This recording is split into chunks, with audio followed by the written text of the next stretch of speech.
We're at PDAC 2015, and my guest today is Matthew Hart. He's the best-selling author of Gold. What a great title. And he's also was the luncheon speaker at a presentation earlier in the day. I was on the panel with you. Matthew, good to speak with you for the first time. No, thank you for having me here. So you had a great chat today, and before we get into your book, I just want to talk about the thoughts you shared with the audience today about cybersecurity and why mining companies should be concerned. Well, first of all, every business is going to have to be concerned.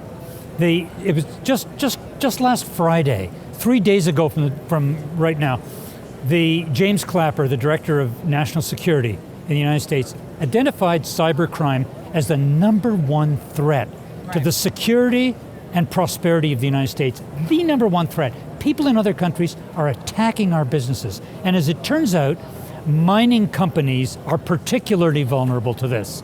They seem to be being attacked much more than you would expect, and much more than I think they expect. And so what I was trying to sound on my talk today was a note of caution that you have to take this seriously. Because you're operating a sort of a fundamental industry, like you're off digging in the dirt,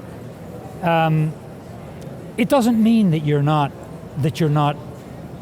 vulnerable, that you're not a target, that people don't come after you, because mining companies move pretty big, pretty important sums of money around from time to time. Just 2 weeks ago, Nautilus Minerals, a Toronto company, made a $10 million payment for a ship charter. They're an undersea miner. Made a $10 million payment for a ship charter into what they thought was the right bank account, and guess what? Wrong bank account. Cyber thieves, $10 million bucks. So that can really hurt. And there's another way that mining companies are exposed, and I think that's as they increasingly automate, because automation kind of stretches out your communications, and it becomes easier to hack, easier to attack. So we're at the world's largest mining conference. Are you advising or helping mining companies protect themselves against cybersecurity? I know that's not your business, but do you have some wise words of advice? Or? Well, I've just basically said that I think that mining companies should spend a little more, should be more aware of how exposed they are. That I don't think they are quite aware, because they're not defense industries, they're not banks, so they're not as used to being targeted. But they are being hacked. We know that they're being hacked at a very increasing rate, and cybercrime is only going to increase. It's a big threat, and all I'm doing is saying, I think it's something that you should really be looking at. You also brought up a great example of Randgold today, and I think it's an interesting example to look at. We had Mark Bristow on last week. Everyone is hoping for a turnaround in the mining industry, and obviously Randgold is seen as a company that has had tremendous success. I like the example you brought up, saying, when they built that highway, how many years ago, no one knew all the good that would come out of it. So if you could just sum up a little bit about why you... Sure. One of the smartest things I think Randgold did at the Kabale gold property in northeastern Congo, was right from the beginning try to acquire what the buzzword today is social license. They want a social license, so the kind of like moral approval, moral right to operate in the community. So one of the first things they did was build a 140-kilometer highway from their discovery site in the northeastern Congo to Uganda.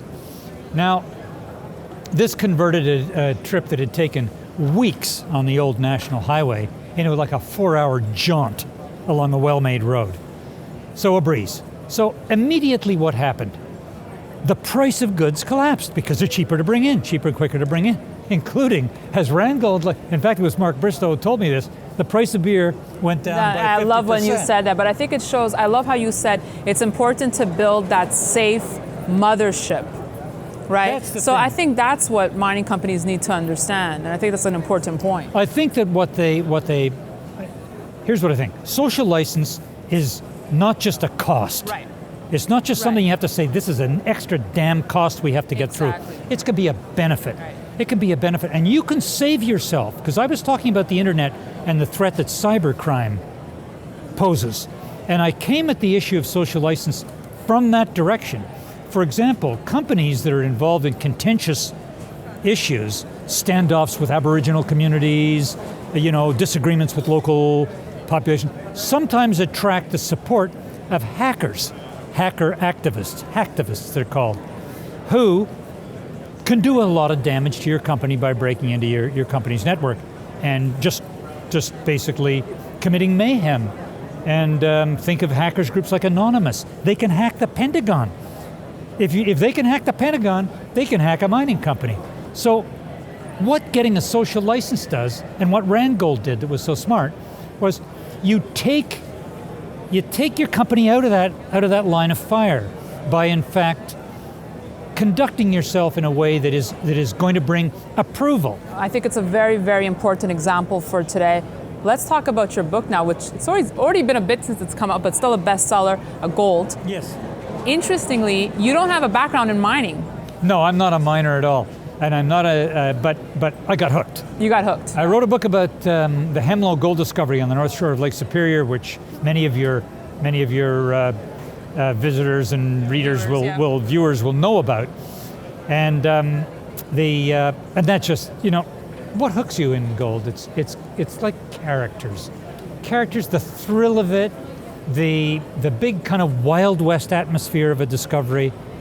Then there were these famous mining stock promoters like Murray Pezin, but there were huge characters, and in those days the PDA was more of a much more prospector heavy. You came in here and you saw more prospectors than you do today. These guys who looked like they just came in from the bush.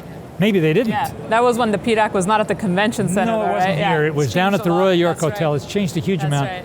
But yeah, it's a business that gets under your skin, and I like mining people, and I love visiting mines. Well, and you visited many mines. How many? Oh, dozens and dozens of mines. Right. I visited mines in Inner Mongolia, to the northeastern Congo, Brazil. Did you have a favorite? Yes, I do actually. When I was writing my gold book, I visited a mine in eastern Senegal. It's the property of a Toronto company called Teranga Gold. I loved that trip. I loved the journey to that mine. I loved the mine location, what they were doing.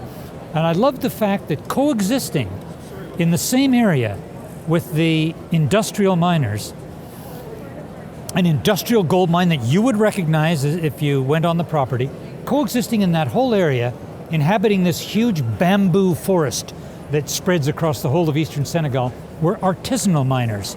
People who'd been mining gold from time immemorial in these lovely little villages, and the women wear really nice gold jewelry. That's how they carry their wealth. Solid gold jewelry, all of about the same design, and they make these very well-formed tunnels, hand dug, that go down as deep as 20 meters.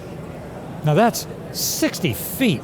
Now that's a long way to go down a hand dug tunnel, and whole galleries extending all through the area where they mine. Hope you took pictures, Matthew. I did take some pictures. Let me ask you, your book looks at, the Incas and the California gold rush and the gold standards. Do you have a favorite period for gold to examine? Well, I liked writing about the Inca, although it's a bloody period, and people were butchered. So it's not a pretty story. It's a dramatic story, because in fact it was the conquest and destruction of a culture simply to consume their gold. Hardly any beautiful Inca objects remain behind. For me, my favorite gold period, I have to say, is the present, because I think today more people benefit from the mining of gold.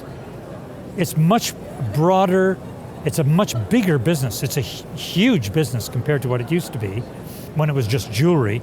Now many more people invest in gold because of such products as the Spider ETF and all kinds of funds like that.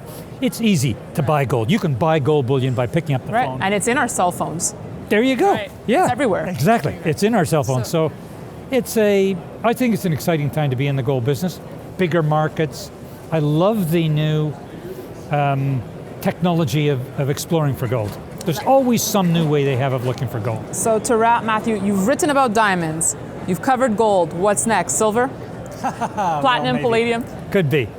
Well, I wish you best of luck, and thanks for joining us. Thank you, my pleasure. And thanks for watching our coverage here from PDAC 2015. We'll have much more for you, so be sure to stay tuned to Kitco.com. Thanks for watching. Thank you, Matt.